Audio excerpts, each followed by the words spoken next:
So most of us are first generational wealth building, right? So we have to build the foundation. That's why I am so serious on you guys having to make the sacrifices. Because when you don't make the sacrifices, you kick those down the line, usually 2 generations. So if you don't make the right sacrifices, it's going to be hard for your children to compensate from your lack of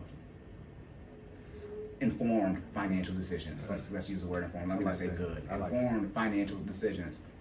Okay, and I understand, right? America, we weren't educated, all that type of stuff. However, that time has ended now. The information is out there. It is very accessible to everyone. Like the hood is on the internet, so everyone can access the internet and get this type of information. It is, again, discipline, consistency, choosing what you're looking at. Okay, but again, that's why I say building the team first, right? Getting a community around you that has the same goals, same mindset as you. Then obviously figuring out your mindset, right? And figuring out how you're gonna move forward. And then the third thing is, from a financial standpoint, budgeting, tracking transactions, and then eventually, right, we're moving all the way towards now investing in generational wealth, okay? And here's a quote, I can't remember who this quote is from, but this is not me. But any decision made in fear, scarcity, or lack tends to be a wrong decision, okay? You've been making a lot of wrong decisions because you fear financial literacy. Your finances are scarce and you lack financial stability. A lot of you don't want the pressure of greatness. That's why you always have an excuse and play the victim card. And remember, this game called life, it's not chess or checkers, it's Monopoly, and it's not about the best victim card to play. You buy assets in Monopoly.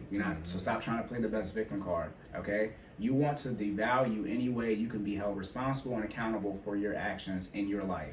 Now, let me clean this up. The quote is, any decision made in fear, scarcity, or lack tends to be a wrong decision. Everything else is me. So, okay, but yeah, a lot of you, like I said, if you were in a situation where you don't want to pay off your debt, because then you'll be in a situation where you can invest as much money as possible. And when you're in that situation, we can run the 40-year ROI out on how many millions of dollars you should have. Then it's on you for not hitting that number. That's a lot of pressure. And that's why you keep your debt. And it's like a cult. Everybody be ganged up. Yeah, I got student loans, but it's a cult. Y'all don't be wanting to leave the student loan debt community. No, get out that community because it's not going nowhere. Them joints start up in less than 2 months. You want to get student loans, so you want to join the club, and everybody sit around and complain about having student loans. Get out the club. Or a little over 2 months. Yeah, October 1st. And by the way, some of these companies may not still have your loan, as I plug in that talk. So make sure your loan provider is still your loan provider for your student loans. But that's it for that. But yeah, a lot of you are not prepared for the greatness, which is why you elect to neglect putting in the work. Okay? But always remember, you have to make sacrifices. What sacrifices, discipline, consistency, finance, fitness, wealth, those are the words on here, okay?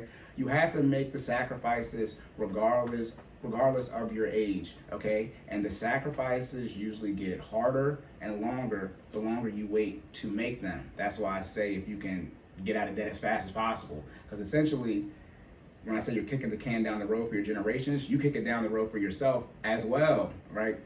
So instead of it essentially taking you 2 years to get out of debt, you wait 5 years or you lollygag with it, and now you're married and now you have more debt, and then you wait another year or two and now you have kids, and now it's going to take you even longer to get out of debt, and now you got to get a house.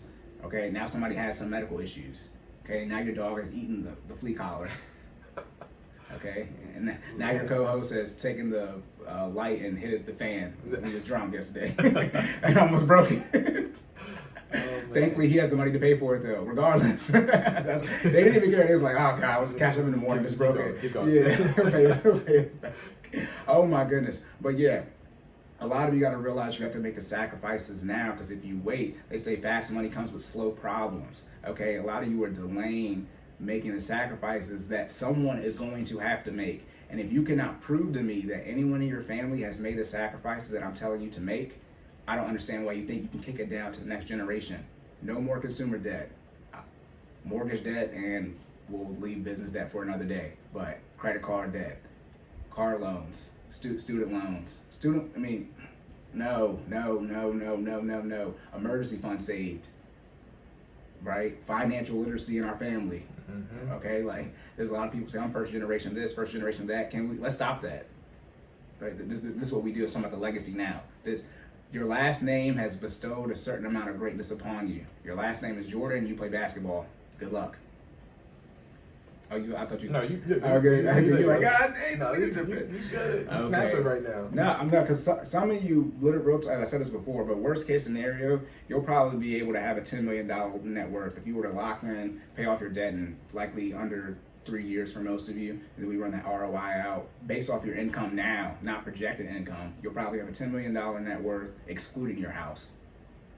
All you gotta do is lock in. Yeah, dollar cost average. That's it. I'm not even talking about increasing your income. I'm not even talking about doing something other than stocks, starting a business, et cetera, et cetera. I'm talking about dollar cost averaging into stocks for 40 straight years, and you'll probably have $10 million. $10 million net worth?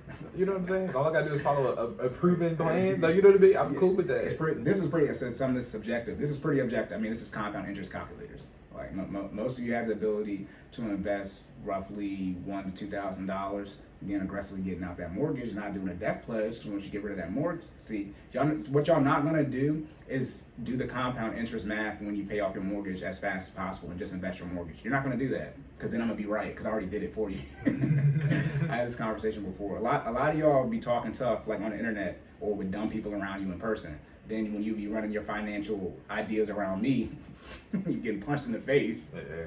Cory the type to pull up the numbers right now and run it in front of you, like whole calculator. Right. I said punch in the face.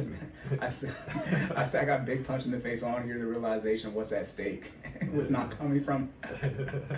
Oh my goodness, yes, we're choosing violence out here. Okay, like I said, and then teaching, right?